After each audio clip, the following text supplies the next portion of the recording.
Welcome to another edition of the Routine Jumper Daily Podcast, the podcast where we discuss everything NBA basketball. I'm your host, Jalen Dixon, and today we've got a ton of things to get into, focusing on the Western Conference. But before we get started, remember to like, comment, and subscribe for daily NBA content. We are on the road to 1,000 subscribers and try to become one of the biggest podcasts here on the YouTube platform. So remember to hit that post notification bell so you always know when we're dropping new videos.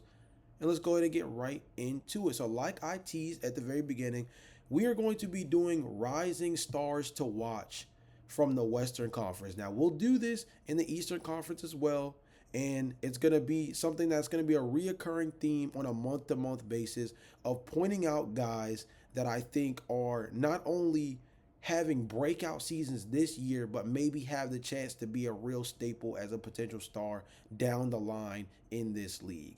So today, we're going to start with Jonathan Kuminga. And I'm going to be using a lot of stats and a little bit of background reporting as well to kind of help with some of these stories that we're going to be focusing on today. Jonathan Kuminga, to me, I wanted to lead with this one because it's the most interesting given the saga that they had in Golden State this summer in terms of bringing him back to the team on a relatively lucrative deal that makes him still trade eligible by January 15th. But right now, for the Golden State Warriors, he is hooping. I got this story from CBS Sports that I want to read, and I'm going to give my thoughts as well to add to what I think is an interesting analysis of where Jonathan Kuminga is right now. Now, the section of this article from CBS Sports says Jonathan Kuminga flipping script on Warriors saga. It says Kuminga and the Warriors have gone from an arranged marriage to basketball soulmates in the blink of an eye. Through 4 games, Kuminga, who went for 24 points and 9 of 14 shooting, 10 rebounds and 4 assists in the Warriors win over Memphis, is averaging career highs across the board with 18 points, 8 rebounds, and 4 assists with a through the roof 69.5 true shooting percentage. Kuminga has never been anywhere near this efficient. He's never rebounded like this, passed like this, defended like this. His sudden feel for the Warriors playoff Steph's movement system and his place within it is palpable. Steve Kerr has glowed about Kuminga's maturity, and understandably so, after the tension of his contract saga this summer to come back to a team that seemingly only signed him because no one else would trade much for him, and likely with the intention of still trading him before the deadline, and play with this kind of commitment to the team is extraordinary stuff on appreciably lower usage than he's required in the past. Kuminga is doing more than ever. Gone are the solo mission mid-rangers that he long shot at as paltry percentage. After a couple of bad shots in the season opener, he's played basically perfect basketball, and as such has seemingly cemented himself, at least for however long this keeps up, in both the starting and finishing lineup. Steve Kerr said that JK has been fantastic. It just feels like he has found his spot with this group. All right, so cool. That's a long-winded way of saying that a guy that's on a $46.5 million 2-year contract with the chance after this season to negotiate a contract extension again is playing like A, he has some real job security, B, now he has more control over his trade value than ever because his price tag makes him valued enough to need to genuinely be played on a night-to-night basis by Steve Kerr, something that he's been apprehensive to do really dating back to before last season. Like, Jonathan Kuminga has had a really on and off relationship with Steve Kerr as far as his playing time practically since being drafted. And so now, with being owed $20+ million a year over the next 2 years, with the chance to go into another summer of having a similar contract dispute, especially if he has career highs across the board as he's on pace to right now, he is a guy that's playing with real control now.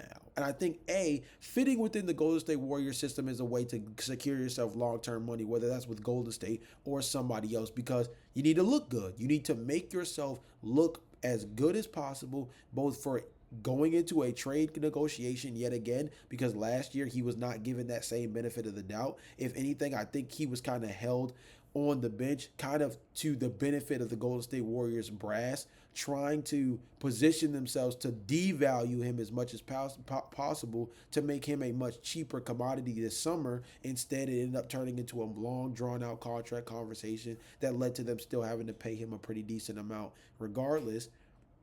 But I think it also put him in the position where he wasn't able to really seek out the kind of trade that he was looking for because from a value perspective, he's still kind of considered as a really raw talent even this deep into his career, which he's still relatively young, but he's been in the league long enough for us to have a decent feel for what he should be. And instead, he's still a bit of an enigma in terms of what his upside really can be. The athleticism is there. He has the positional size to be an elite level defender. The biggest questions about Jonathan Kuminga has not been talent. It's always been IQ. It's always been whether or not he fits the Golden State Warriors way, right? Of moving the ball, rebounding at a high level and pushing the ball up the court, being somebody who can be an efficient mid-range shooter. These are all things that help him essentially fit in a real way next to this roster. And without him fitting, you don't get a good representation of what he can be in this league because similar to somebody like his teammate Draymond Green, if you haven't seen him in a different system, you don't know how he can thrive. You're going simply based off of the theory of what he's been in the minutes on the floor with the organization he plays for. And more specific with Golden State, they have such a unique offensive system that thriving with them can mean one of two things. It can mean you're either a pliable enough player that if we pluck you from them and put you on any other roster, you can fit seamlessly because they play such a unique style of basketball. If you can pick up their way of playing, you can pick up any style of playing, just given how unique and how dynamic they can be on that side of the ball. The other side of it can be, well, they play such a unique style of basketball that once you kind of integrate yourself in playing that kind of way, can you really play any other style of basketball? Jonathan Kuminga fits somewhere awkwardly in the middle of that right now as somebody who still I think needs to develop as a high-level passer, is doing better this season at kind of seeing the hit-ahead passes, seeing the pass that'll lead to the pass that gets an easier basket, things like that. The processing speed for Jonathan Kuminga is going to be the upside swing for him. So far this season, he looks really solid in that direction in terms of making good decisions. I think the mid-range shooting for him has been special, and I think you pair all of that with the fact that this Golden State Warriors team is rolling right now against really good competition. Jonathan Kuminga looks like a solid foundation for this Golden State Warriors team moving forward, and you have to be realistic about what Golden State is facing right now. Steph Curry, Jimmy Butler, and Draymond Green, they're all signed through the next 2 seasons. This season, I believe, next year, and then the summer of 2027 is when everything goes poof. Whether it's re-signing Steph Curry to give him his swan song, or it's all three of those guys retire, whatever the circumstances are.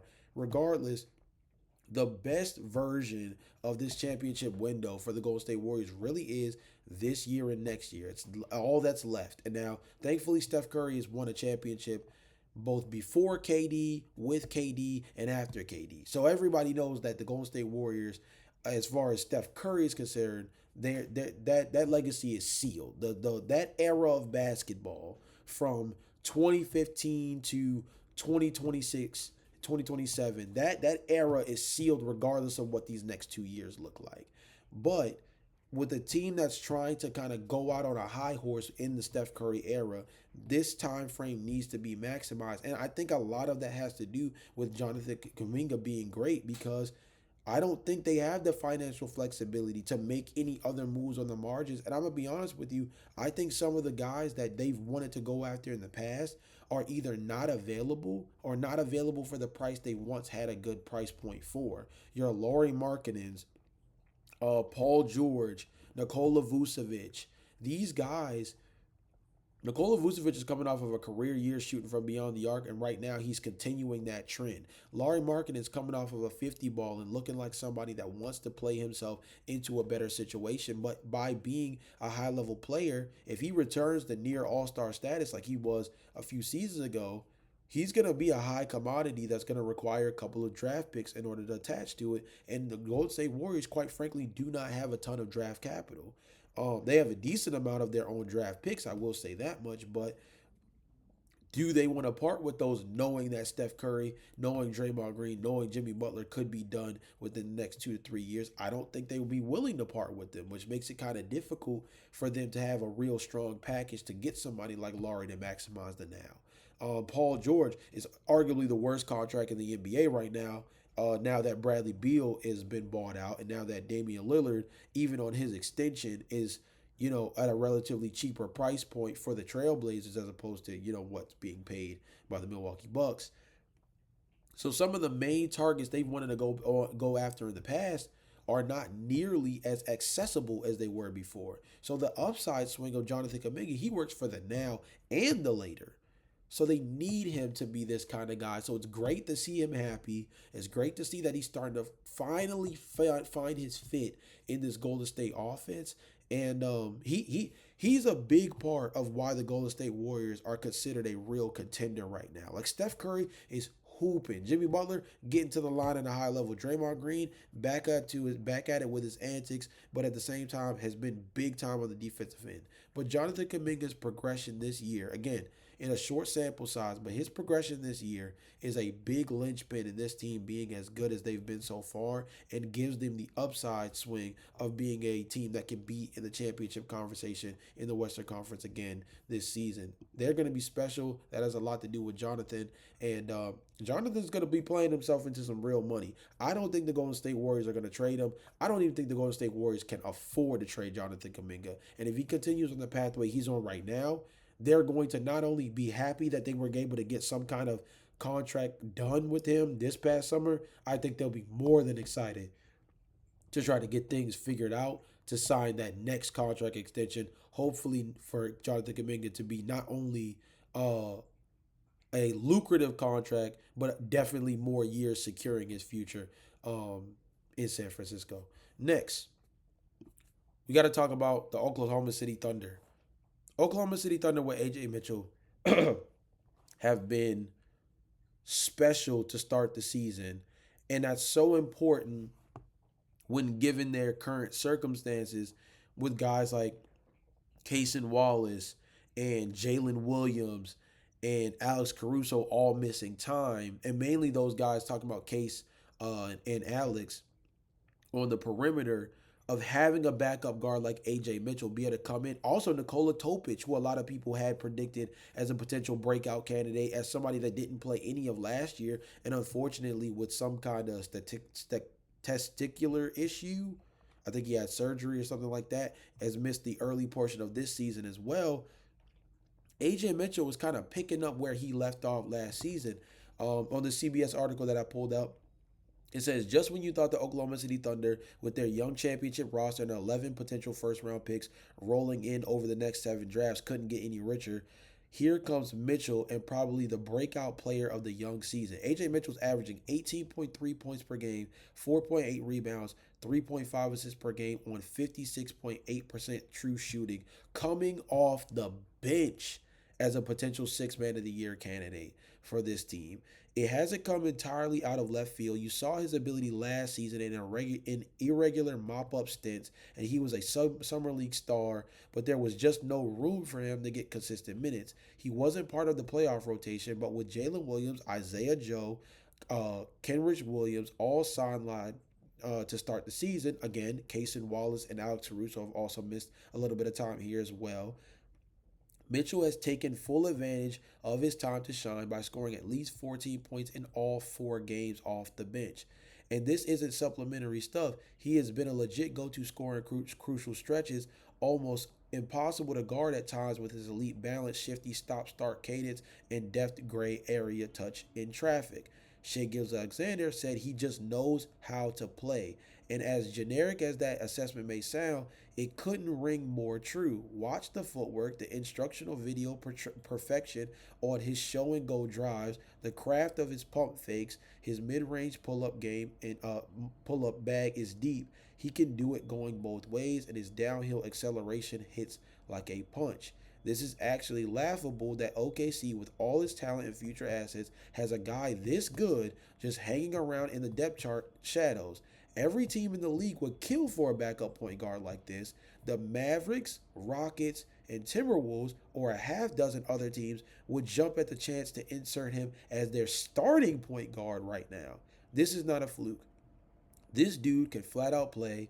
He's going to be a major contributor for the Thunder even when all these guys get back, and he just may become one of the league's hottest trade assets as the deadline nears, as if the Thunder need any more of those. First off, the OKC Thunder are not trading AJ Mitchell. No way. No way. That's number one. Number two, the article is so right. If AJ Mitchell were starting right now for the Dallas Mavericks, and you had a lineup now where AJ Mitchell's your starting point guard, Klay Thompson's your two, Cooper Flag slides to his proper position at the three, Anthony Davis plays the four, and you have Derek Lively start at the five with someone like Daniel Gafford first off the bench at the center spot. Now you have a more actualized lineup. You have two knockdown 3-point shooters, and AJ Mitchell and Klay Thompson on the perimeter. Cooper Flag gets to be more of a traditional small forward as opposed to being this high level ball handler, decision maker. Cooper Flag is someone who is a play finisher and someone who can create offense for himself given proper spacing. But he's not somebody who is a floor general. He is not a high level decision maker as far as being a facilitator, and I don't think that he's a offense starter. I don't think he's someone that's a offense generator that is going to bring the ball up the floor, make decisions with the basketball, and essentially direct an offense. He's somebody who works as a good pillar within a ever-flowing offense. I think that's why it's notable that even dating back to his time with Montverde, he's played around so much significant talent. Yes, he's always skied above the rest in terms of how talented he is, and he's a high-level mid-range shooter, high-energy finisher around the basket, and somebody that is able to, rebound at a good level as well, which helps him on the offensive glass, helps him with pushing the ball up the floor when he grabs it off the defensive rebounds. But having a traditional point guard positions him in a much better way. With the Rockets, same thing. They've had real big issues with turning the ball over and initiating offense in the half court. You now slide Amen Thompson to the two. You put Kevin Durant at the three. Sure, you can still have someone like Jabari Smith Jr. at the four, and then Alperen Sengun at the five with Steven Adams coming off the bench. Again, you kind of settle that lineup. You get somebody who's a good decision maker, a solid defender on the perimeter, and somebody who can be a table setter for you. You add another 3-point shooter next to Kevin Durant. You add another 3-point outlet for someone like Alperen Sengun, and now Amen Thompson just gets to be what he's been best at since being drafted, which is a downhill slashing threat off ball with a point guard who can get him the ball in the right spots. The Timberwolves, they desperately need somebody who can be a table setter because Mike Conley just cannot be that guy for them anymore. And Nickeil Alexander-Walker was a great representation of somebody who can step in, make good decisions with the basketball, and defend at a high level, hit the three ball at a 37% clip, and it made them a really effective basketball team in Nickeil Alexander-Walker's minutes. AJ Mitchell, this is a long-winded way of saying for the Oklahoma City Thunder, he is really a luxury. He is truly a luxury item for them, because they have so much depth at the guard positions. Kaysen, Isaiah Joe, Alex Caruso, Aaron Wiggins, Nikola Topic. Technically Lou Dort plays like the 2/3 for them, so you can mention him in that guard rotation as well. AJ Mitchell is a luxury item for this team, and a handful of positions across the league, a handful of organizations across the league could use somebody like AJ Mitchell as a starting point guard. Now, what does his kind of trade value look like? I think it should be significantly high. The biggest issue is that he's somebody that, because his cap hit is so low and his year-to-year salary is so low, how do you even trade for somebody that's this impactful on a night-to-night basis without having to without basically having to give up really good draft capital to make up for the fact that he's on such a good contract. Because you're gonna have to give up really strong draft capital to make up for the fact that financially you're not going to be giving back a fringe all-star caliber player or anybody in that price point, because that's a 20 million dollar plus a year player, and that's not where AJ Mitchell is on the cap sheet for Oklahoma City. He is a special talent. Last year, he had already started showing strides of it prior to his injury, and then coming back from the injury again, that, like the article mentions, there wasn't much of a place for him. Cason Wallace was playing himself into deep rotation minutes, especially with what he was able to do defensively on the perimeter. Isaiah Joe, of course, is a walking 39% from beyond the arc. Alex Caruso was pivotal to their postseason run with what he was able to do on both sides of the floor, especially as a shot maker late in the series against Indiana, and then what he was able to do as a perimeter defender for them, both like on a night-to-night basis and just from a culture standpoint. I think he just brought a certain kind of energy to that team from what he could do defensively as a team defender, and so it made it hard to like reacclimate AJ Mitchell into the rotation. But this year, again, the window is wide open for him. And this year, I also think it's going to be really hard to let that same thing happen to him again. I think even with Isaiah Joe coming back, even with Jalen Williams coming back, like I think I could go out on a limb and say confidently that AJ Mitchell is the front runner by a decent margin for sixth man of the year. And I don't think that's a guy that's just going to fall out of your rotation after last year showing signs of being this high level guard, and then this year building on it with even more opportunity. So they have a really good chance of being able to protect their peace a lot this season with their injury issues, because they have Shea as an MVP leading candidate. Again, a dude that I think is right there up there with Jokic and Victor Wembanyama as the top three for the MVP right now. And Chet Holmgren, it looks like he's really thriving and taking that secondary role next to Shea, and then having AJ be this like stabilizing force. Again, as the article mentioned, he's been scoring in double figures in every single game. He's been an absolute constant for them off that bench as somebody who's been able to hold the fort down. And thankfully, that helps that Oklahoma City Thunder team so much, because as a team that already didn't have a ton of perimeter shot creation talent outside of Shai Gilgeous-Alexander and Jalen Williams, for Jalen Williams to be out and be out for a significant amount of time, to have AJ come in and be somebody who can still be a stabilizer for you on offense when Shai Gilgeous-Alexander is off the floor, it makes it where your lead is actually safe even when he's off the floor, because you have somebody who can keep that offensive output going. Maybe not at the same level, obviously, but consistent enough to keep the offense going in the right direction.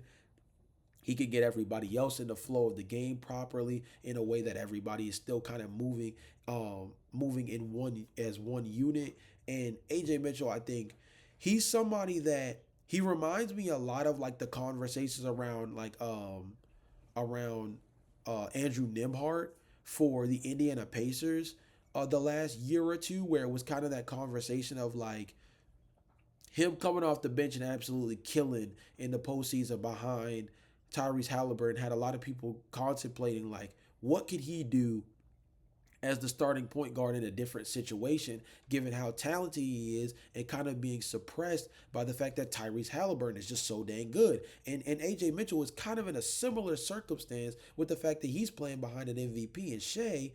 And AJ looks like somebody that in this league, when you look at a lot of the starting point guard spots, right, or even a handful of different point guard positions, even dating to some of these teams' benches, like again the Dallas Mavericks, like could AJ Mitchell come in and start over D'Angelo Russell at that point guard position right now? I really do think he could. Do I think he would be a starting point guard for teams like the Utah Jazz right now? Yes, I do. The Charlotte Hornets, I think he would be an interesting fit next to LaMelo Ball at that starting two guard position.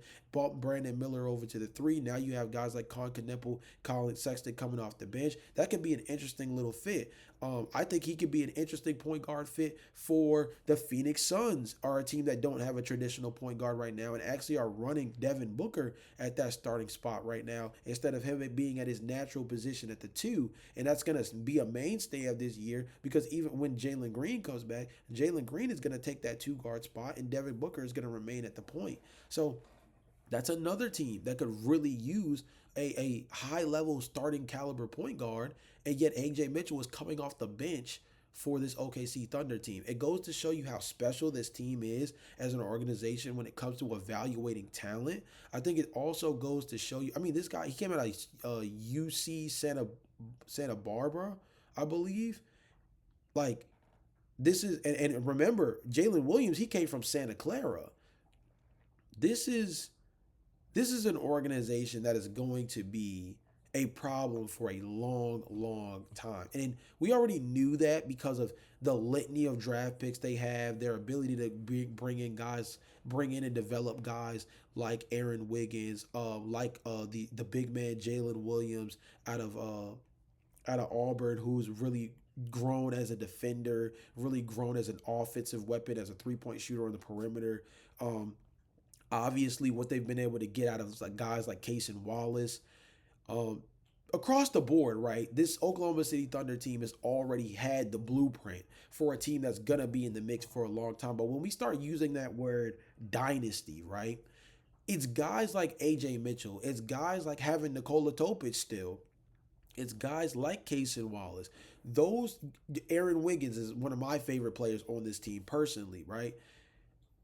It's guys like those that are the linchpins to what helped an organization make a dynastic run. See, your star players can be mainstays, right? Your star players can be mainstays, but if the environment around them changes too often, it can create a much more difficult path to travel in terms of being a repeat champion than simply having this core that you can continue to build and build up through. See, a perfect example of this is actually a team in the Western Conference who won for about 30 seconds was staring at a very similar conversation of being a potential dynasty, and that was the Denver Nuggets. See, the Denver Nuggets have the best player in the NBA in Nikola Jokic. And you look at the two-man game of him and Jamal Murray paired with having Michael Porter Jr. They had KCP, Bruce Brown, Aaron Gordon. And they look like this team. You're trotting out the highest scoring, most efficient, most effective starting five in NBA history. With that group that they had once upon a time. You have the best player in the NBA, and you have a guy who on a year-to-year basis team tends to be a fringe all-star, or at least in the fringe all-star conversation in Jamal Murray. And then you have these role players who just know how to fit within the offense next to Jokic. And you think, well, Jokic is the best player in the league, or at least a top 3 player in the NBA every single season. His game is conducive to him having real longevity in the league. This is one of those players that he can play basically as long as he wants to play. And ironically, Jokic, compared to other superstars, might be somebody who, peaks at a certain spot and then kind of lets the game go before he really truly should or could, because, he has other interests outside of basketball and things of that nature. But when it comes to basketball, he's a top 3 player on a year-to-year basis. He has the kind of game that translates to him having a long career. And you pair that with the fact that he has real pieces around him that fit the kind of basketball he plays. You think after they win that championship, you're like, oh, well, they can keep making real runs at this. But the problem was that financially they were not in the circumstance to be able to continue to build off of that, right? That very next year, they let go of Bruce Brown. The very next year, they lose out. They lose out on KCP to Orlando. This past offseason, I wouldn't say they lost MPJ because they moved him for a player that was arguably a better fit for their roster right now in trading MPJ for Cam Johnson.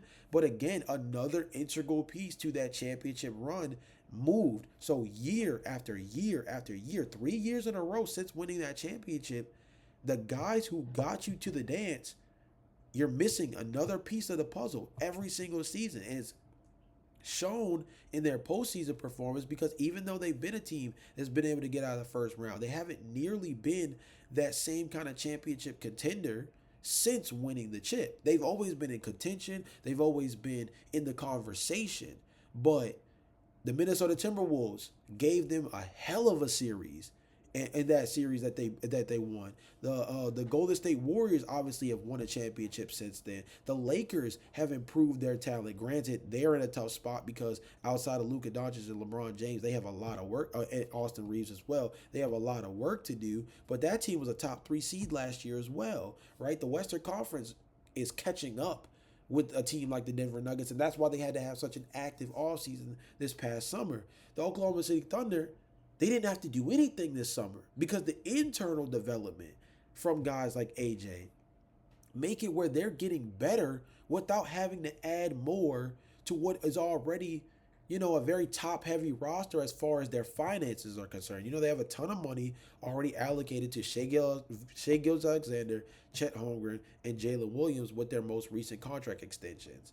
So they need the roster around them to be more flexible as far as the finances are concerned. Actually, Isaiah Hartenstein has a team option at the end of this season, which makes him either a potential trade asset or makes it somebody that after this season to open up some more finances, they might end up letting walk. But again, they have so many guys that are cost controlled that are just so dang good that they can continue to build this out. And that doesn't even factor in the millions of draft picks they have, where if they continue this trend of hitting on guys that just fit what their culture is built around, even as guys like Ajay Mitchell and Cason Wallace get more lucrative opportunities in different organizations, because there will be money for those guys on the open market down the line, this team can just keep going at the well at building that internal talent on cheaper contracts around this core, this main trio they have. It's a special situation for the Oklahoma City Thunder. AJ Mitchell is not necessarily like the poster child for the Oklahoma City Thunder developmental system, because they have a handful of different guys that I think fit that criteria. But right now, dude, he looks like their third best player right now with Jalen Williams out. And that's special given the fact that he is, again, coming off their bench. You guys let me know in the comment section down below, how many teams do you think AJ Mitchell could start on right now, outside of the Oklahoma City Thunder, obviously? How many teams do you think that he could start on right now? And give me your 3 teams that you think he would best fit on as the starting point guard if you were to pluck him off of OKC and put them on their roster right now. Obviously, I gave you the 3 from the article, being the Rockets, the Minnesota Timberwolves, and the Dallas Mavericks. But you let me know, would you agree with those 3? Or do you think there's 3 other teams that would be a better fit? Or is there some combination of those? I'm interested to see you guys' list, because I think AJ Mitchell has a place in this league for sure. And he's going to be a guy that I think, not on this roster, but on somebody else's roster down the line, is going to be a special starting point guard. But in the meantime, I think he's just going to be the backup point guard for an OKC Thunder team as a integral piece to them trying to make a run at being back-to-back champs. And so far, he's looking like a big reason of why they have a chance to actually pull it off. Next up, let's talk about the San Antonio Spurs. I know we've been talking about the Spurs a ton in the first couple of episodes of this podcast because Victor Wembanyama, right? We've talked about Victor Wembanyama 2 times on this podcast already in, 6-7 episodes? But, we have to. And the reason why is because on Zach Lowe's podcast, he said something that I thought was really interesting, and it's a point that needs to be made now because I think it's going to be an interesting conversation moving forward when you talk about something like the NBA trade deadline. So Zach Lowe said on his podcast, he says, there's a chance that based on the data we have, that Harper and Castle are a little farther along than anticipated, which makes the De'Aaron Fox thing I would classify as a good problem to have for San Antonio. Awkward potentially in 6 months, but good right now. Finally, someone gets it. And or the article says finally someone gets it. And honestly, I'm still harping on the word problem. I don't consider having a surplus of good players a problem unless someone is complaining. As long as everyone is on the same page, and focus on winning, there are no issues.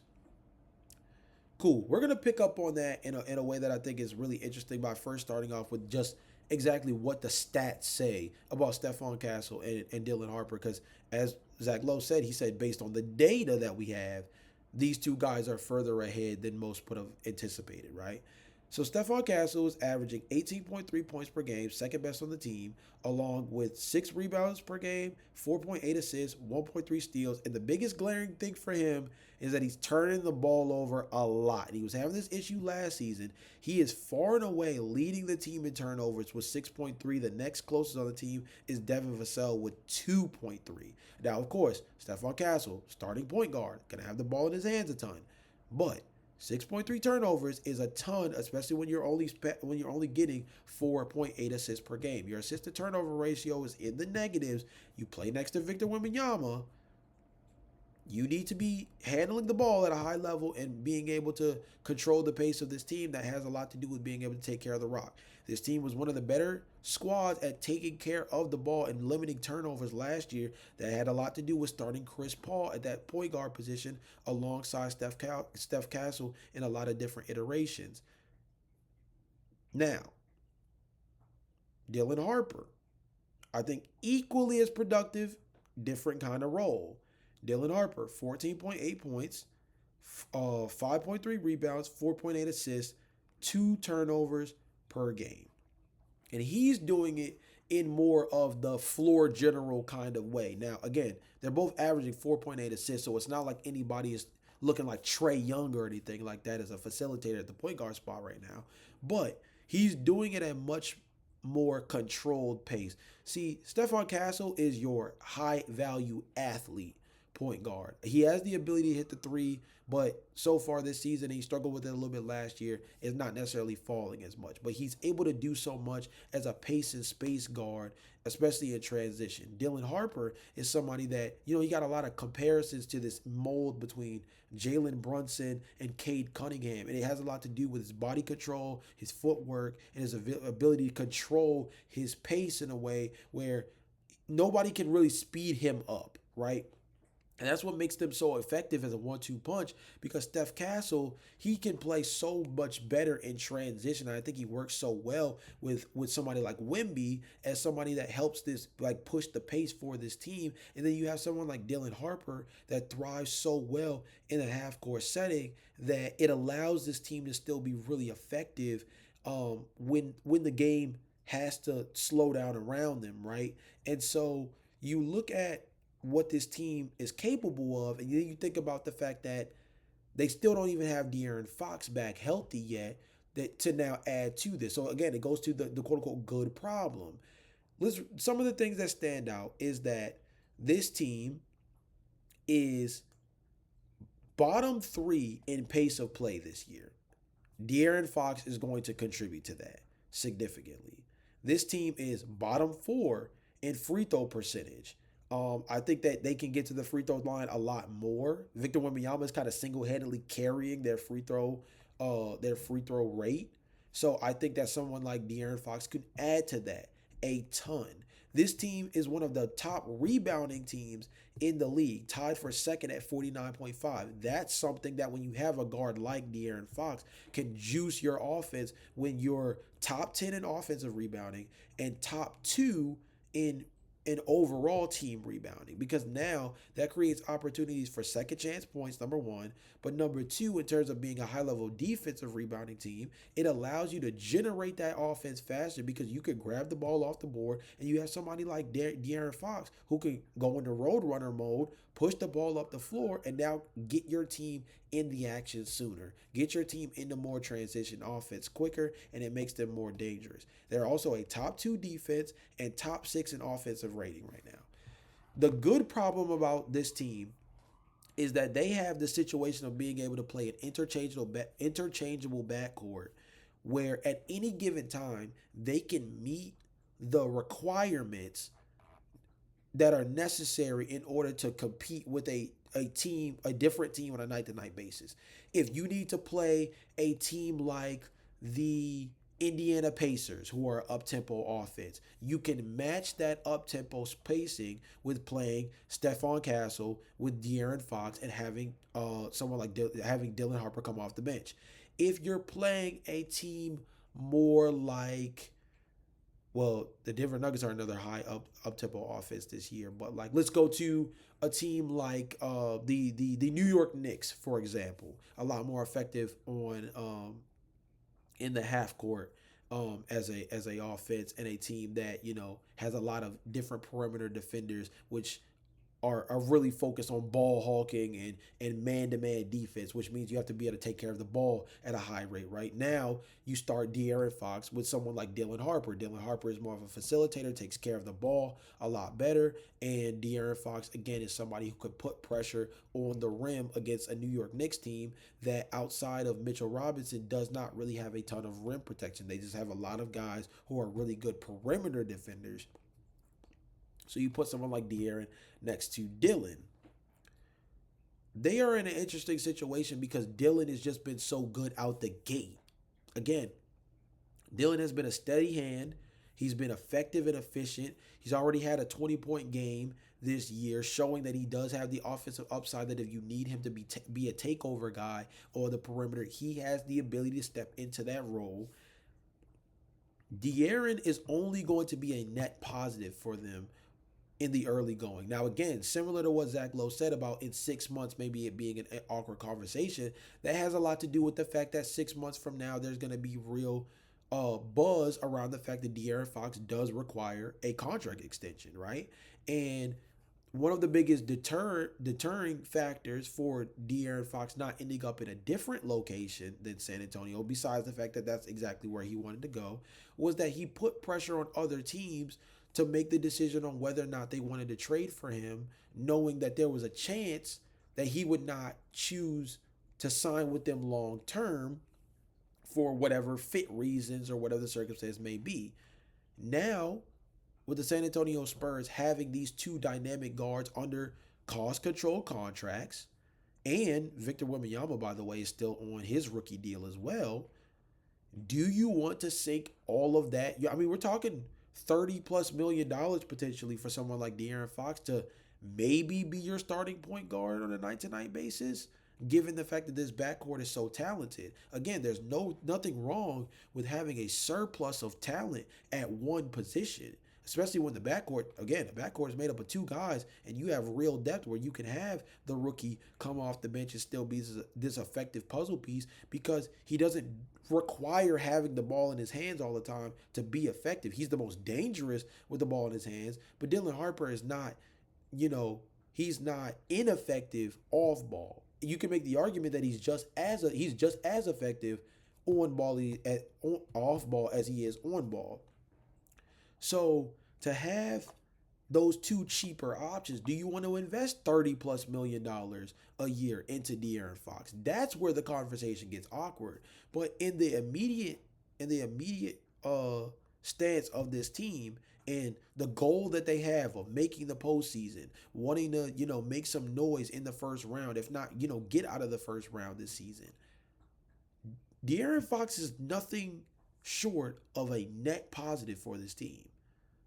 This team is going to get better. Again, the three areas where I think they are going to improve the most, just based off of the current stats they are going to be a better team in terms of pace of play. Again, they're bottom 3 right now. They're going to play faster naturally just because of the play style that De'Aaron Fox already leans into.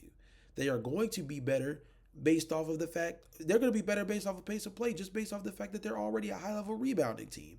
So you add that to the fact that you have a player that likes to play up-tempo like De'Aaron Fox, and that high-level rebounding only contributes to that. I think he's going to help in terms of their steals, their middle of the pack in terms of steals. And I think that he's going to help in terms of their offensive rating. They're already sixth. And I think that he can add even more to that because as they get better in transition, their offense gets more efficient because in transition, typically you could create the easiest offense because usually you catch the defense in unsettled situations, 4-on-3s, 3-on-2s, 3-on-1s, right? You put yourself in a position to always find yourself at an advantage from a numbers game. And De'Aaron Fox also puts so much pressure on the rim. He's a guy who's going to help them in terms of their free throw rate, not just in terms of their team shooting percentage, but in terms of how much they get to the free throw line. De'Aaron Fox being inducted into this lineup is almost very similar to a certain extent, because again, they have depth at this position in a way that the Golden State Warriors don't, but it's very similar to what Jimmy Butler brought to the table and brings to the table to the Golden State Warriors team. See, Steph Curry, he's already this well-established mainstay that's going to be your walking 25 points a night. Very similar to what Victor Wembanyama is. But you need that guy who can help change the dynamic on the team. See, Steph Curry, he provides floor spacing, three-point shooting, and somebody who could be dangerous within the floater range. But he barely gets to the free throw line, which puts the team in a position a lot of times to not be able to really slow the game down and more so get easy points on the board on a night-to-night basis. Inject Jimmy Butler, all of a sudden this team starts getting to the free throw line more often and the offense starts to kind of become more well-rounded. Very similar in this San Antonio Spurs offense. They don't have anybody really outside of Victor Wembanyama who gets to the free throw line at a decent enough rate to really help round out this offense, paired with the fact that they're not a high-level three-point shooting team. They are bottom 10 in three-pointers attempted, or three-pointers made, excuse me. They are shooting nearly 40% as a team, but again, it's on very low volume as a squad as well. So bringing in someone like that, it helps give a dynamic to this team that they don't currently have right now. And that's being able to play faster in transition and get to the free throw line more often. And when you already have Victor Wembanyama averaging 30 plus and get to the free throw line 8 times a game, you add another 7 attempts per game from the point guard position with De'Aaron Fox. And then Steph Castle has been really good at getting to the free throw line as well this year. Now you're getting, 22-ish free throw attempts from 3 players alone? It changes the dynamic for your offense a ton. And I think this team is learning through Victor Wembanyama's change in his play style this year, the impact and effectiveness of getting to the rim. In a league now where three-point shooting is king, the ability to get to the rim and finish at the rim and finish through contact and get through the free throw line, it's a very underrated skill. See, a lot of people get on people like Shai Gilgeous-Alexander or Jalen Brunson for free throw merchants, free throw merchanting, right? In terms of like almost overselling contact and constant and things of that nature. But in reality, the skill of being able to finish through contact, create contact on a possession-to-possession basis, it's a special way to not only get points on the board, but also help settle your offense down, see the ball go through the basket a little bit, even if it is, in a 2 free throw attempts, 3 free throw attempts scenario. Just seeing the ball go through the basket, having everybody settle, allowing the offense and allowing the defense to rest for a moment, it opens so much for your team. And Victor Wembanyama, again, I think is really helping display that for this team this year because he stepped away from shooting so many threes and put so much more emphasis on rim pressure. And here he is as one of the most efficient players in basketball. I was going to say one of the most efficient bigs, but he's one of the most efficient players, if not the most efficient player in the game right now through 4 to 5 games. This Spurs team, again, good problem. You deal with the contract dispute, contract issues, contract negotiation when you get there. But as far as I'm concerned, yes, $20+ million for De'Aaron Fox as essentially a luxury item is very different from paying who we just talked about a second ago, Ajay Mitchell, right, as a backup point guard who's making, maybe, $6 to $8 million a year on his contract, if that right now, because I believe, if I'm not mistaken, I believe he was taking like the second round or something like that. But still, yes, that's a lucrative deal for somebody that might be, more of a luxury item than a necessity. But he fits. He fits. And again, like the article actually says, um, if no one's complaining, and so far so good, but obviously De'Aaron hasn't played yet, so we'll have to see how that thing, how everything plays out. But if no one's complaining and everything is working in the right direction, that's just called having depth, and everybody in this league needs that, especially in today's NBA, where I think depth is almost as important as talent is. Right? I think having five guys who can all be effective on the floor at one time, the ability to dribble past you, having at least 2 to 3 high-level defenders on the floor at all times, those are all really important factors to building a championship team in today's NBA. So having depth, there's nothing wrong with that by any means. And if you just so happen to have depth that's this dang talented, that's a plus.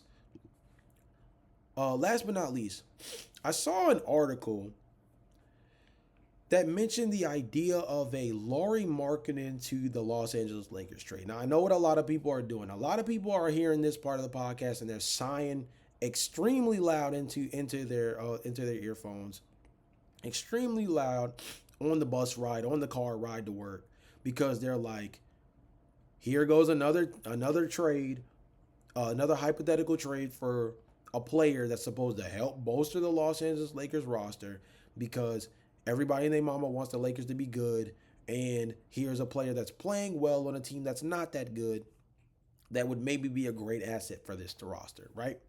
And you're right.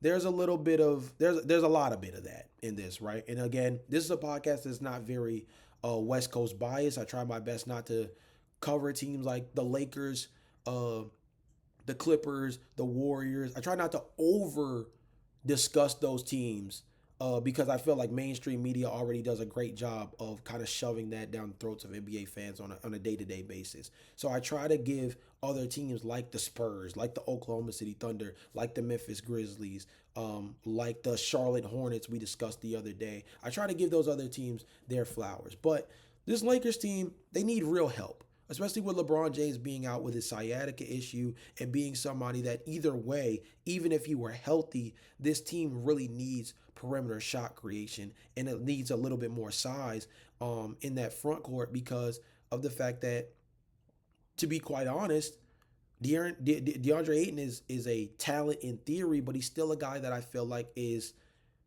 not necessarily the answer for the Lakers in terms of that, that guy to help round out their starting five.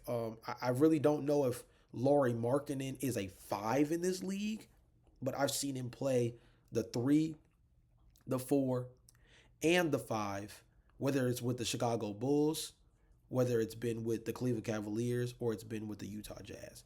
So this article is essentially a trade proposal in which it says Lauri Markkanen may tie up the future cap sheets if the Lakers were to trade for him, but he's an ideal starting forward to pair next to Dončić at age 28, is in the prime of his career. The 7-footer can knock down threes, put the ball on the floor, and isn't afraid to dunk over opponents in traffic. With or without James in the lineup, Markkanen would be a huge add for a Lakers team that needs to keep pace with squads like the Oklahoma City Thunder and the Denver Nuggets in the West.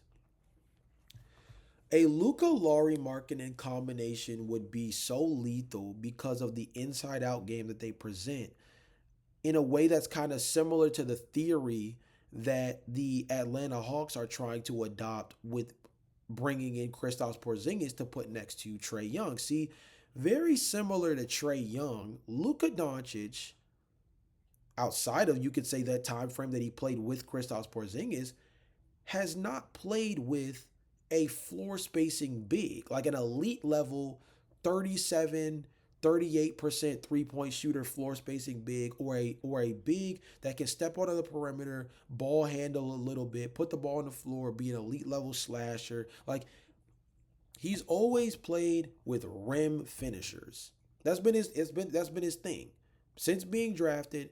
That's the one mainstay at the center position, is that the Luka Doncic led teams have always been kind of placed, Clint Capella types, right? Because the Luka Doncic, James Harden comparisons were so evident in the early portions of his career. They've always tried to put those Clint Capella types around him, right? Like, for example, Daniel Gafford. I would say to a lesser degree, or you could say on a similar notion, Derek Lively, right? I think Derek Lively is a better passer, but I think as a rim finisher, like, that's his main thing. He's not a floor spacer, neither is Daniel Gafford, neither is DeAndre Ayton.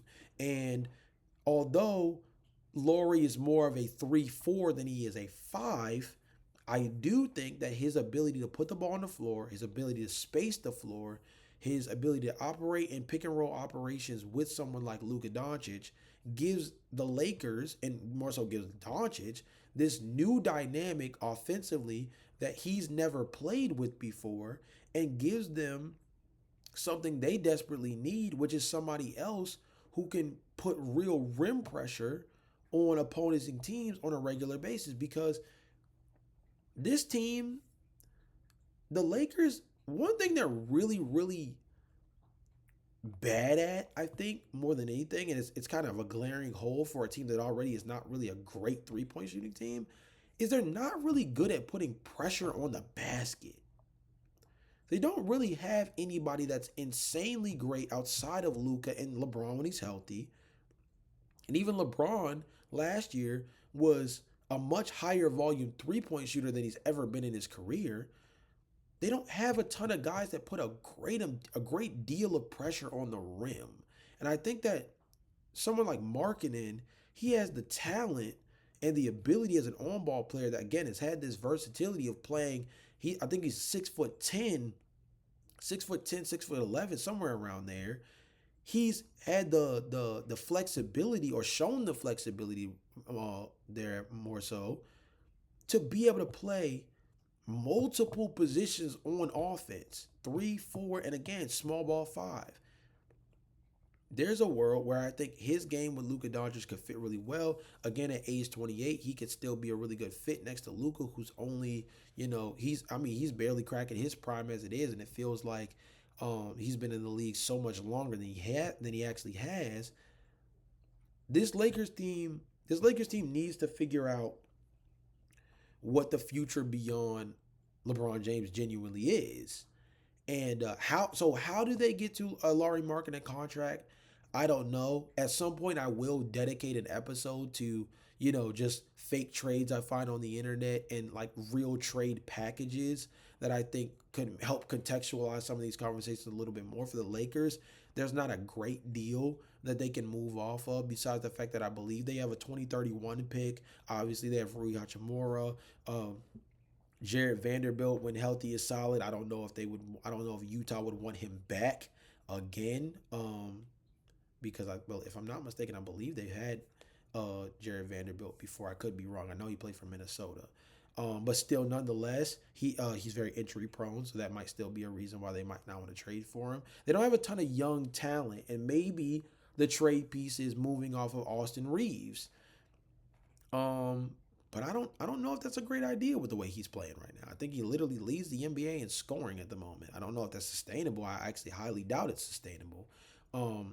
But he is one of the best, third options in the league. So I don't necessarily know if you want to move off of him for Lauri Markkanen when the upside might not be that much different in terms of what they provide.